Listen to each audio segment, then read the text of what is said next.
Le journal des sports.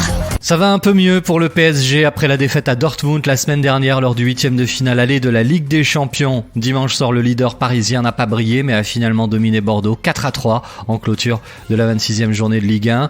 En revanche, la rencontre ne s'est pas bien terminée pour Neymar. La star brésilienne du PSG a été expulsée après avoir été avertie à 2 reprises. Un carton rouge qui le laissera loin des terrains jusqu'à la demi-finale de la Coupe de France à Lyon le 4 mars, une semaine avant le match retour de Champions League contre le Borussia. Un peu avant ce dimanche, Rennes a battu Nîmes 2-1 et retrouve la 3e place au classement alors que Saint-Etienne et Reims ont fait match nul, un partout. Dans l'Ovalie, après la 3e victoire en autant de matchs pour le 15 de France samedi dans ce tournoi destination, l'Angleterre a dominé l'Irlande dimanche.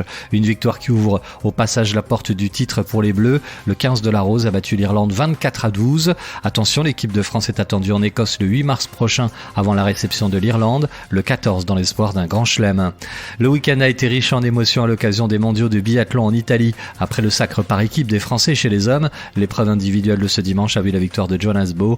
Le Norvégien a gagné la mass start devant Quentin Fillon-Maillet et Emilien Jacquelin. Il s'agit de son 10e titre de champion du monde. Enfin à Marseille, c'est Stefano Tsitsipas qui a remporté dimanche l'Open 13 en battant en finale le Canadien Félix Auger-Aliassime. Le joueur grec conserve ainsi son titre après une victoire en 2 manches 6-3, 6-4, score final. Le journal des sports.